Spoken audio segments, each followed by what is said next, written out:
Terakhir kali Spanyol berhasil menang tiga-tiganya di fase grup itu tahun 2008. Dan tahun 2008 berarti tuh Spanyol yang juara. Dengan 2 on goal dan 1 penalti, tapi lu bisa sampai semifinal. Mereka pemainnya tinggi-tinggi, bahkan rata-ratanya tingginya itu 184, sekian sentimeter. Which is salah satu yang tertinggi di Euro kali ini, tapi masih kalah tinggi sama Serbia. Sejauh ini Inggris cetak 5 gol dan kebobolan 3. Lagi-lagi, gak banyak. Apakah bagus? Gak bagus-bagus amat. Tapi lolos ke semifinal. Dan bisa aja dengan cara begini, lu sampai final, sampai juara.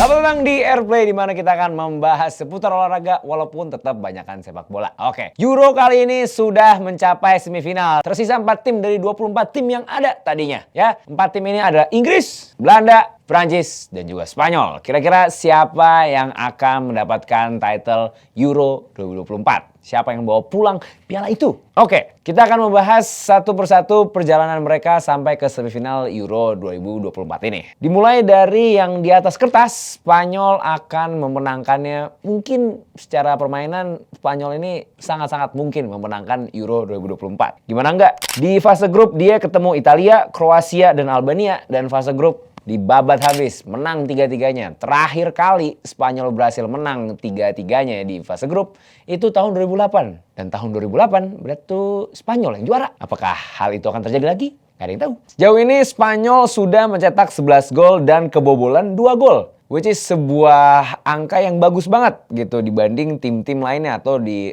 tim-tim semifinalis lainnya dibanding itulah.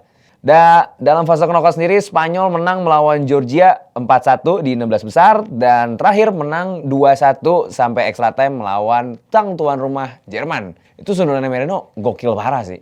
Dan Spanyol ini secara ball possession, Spanyol menduduki peringkat 4 dengan 57,2% ball possession. Yang mana itu ya tinggi juga. Apalagi Spanyol memiliki akurasi passing 90,2%.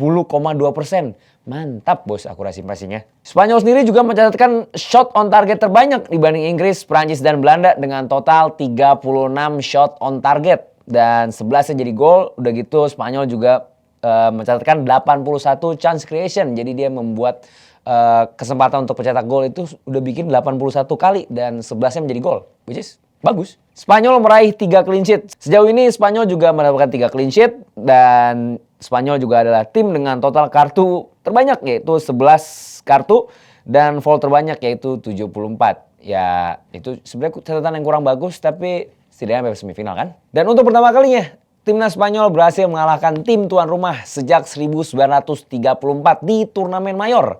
Ya, jadi setelah berkali-kali ikut turnamen mayor, Piala Dunia, Euro dan segala macam, akhirnya Spanyol berhasil mengalahkan tim tuan rumah. Oke, lanjut ke tim lawannya Spanyol. Ini ada Prancis.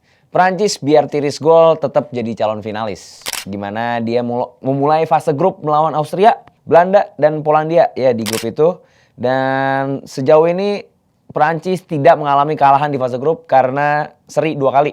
Jadi 1 menang, 2 seri. Itu pun pas menang lawan Austria, golnya gol bunuh diri. Dan pas lawan Polandia, itu golnya dari penalti. Jadi hanya mencetak 3 gol dan hanya kebobolan 1 sejauh ini dengan 2 on goal dan 1 penalti. Tapi lu bisa sampai semifinal. Dalam fase knockout, Prancis mengalahkan Belgia itu dengan skor 1-0 dalam 16 besar. Dan itu golnya on goal juga si Kolomwani nendang terus Vertonghen. Habis itu menang di adu penalti lawan Portugal dengan skor 5-3, nggak dihitung golnya karena pas permainan dia 0-0 sampai akhir. Untuk ball possession sebenarnya Prancis ini nggak bagus-bagus amat. Dia berada di urutan ke-13 dengan rata-rata ball possession 50,4%. Nggak masalah, lagi-lagi lu nggak perlu main bagus, lu nggak perlu megang bola banyak-banyak.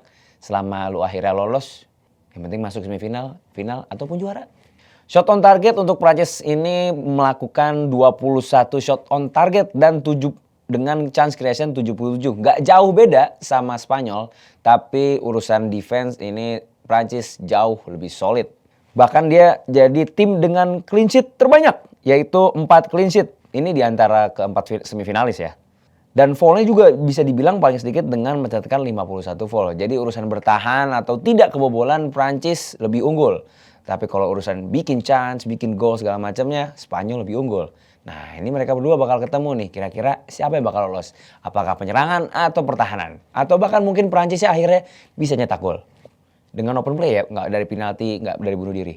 Di tim selanjutnya ada Belanda, raksasa udara, siap jadi juara.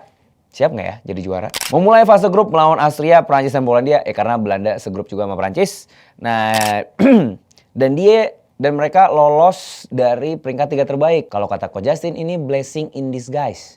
Karena akhirnya dapat bagan yang bisa dibilang lebih mudah. Ketemu Romania, terus kemarin ketemu Turki. Ya, lumayan lah buat Belanda. Bahkan bisa sampai semifinal ini.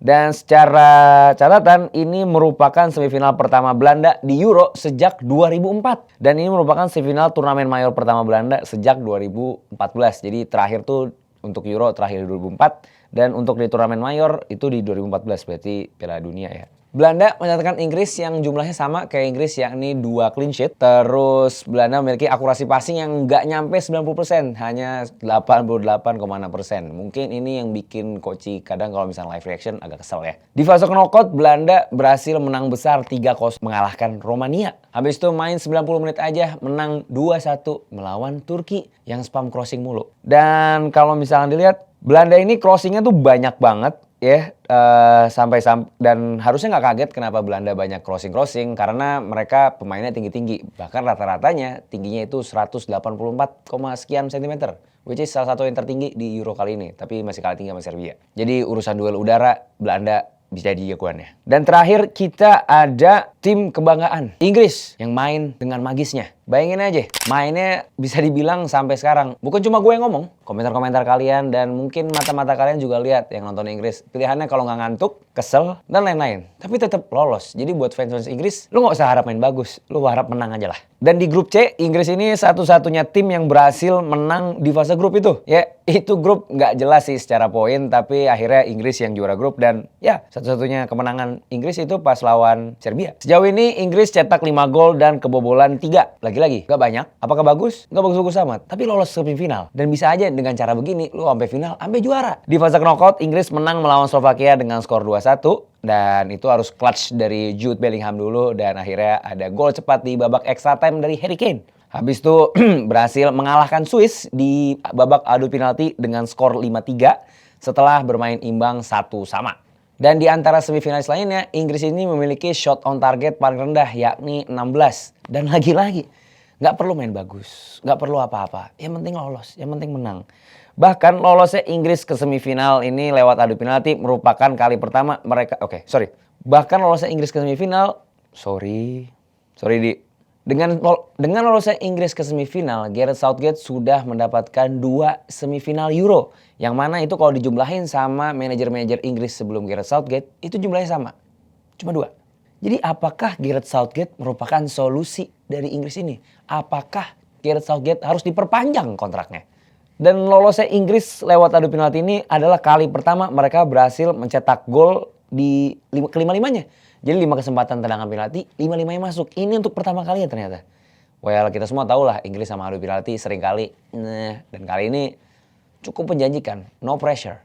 Dan ya kurang lebih itu aja yang akan kita bahas di Airplay kali ini. Di Copa America juga ada semifinal sih.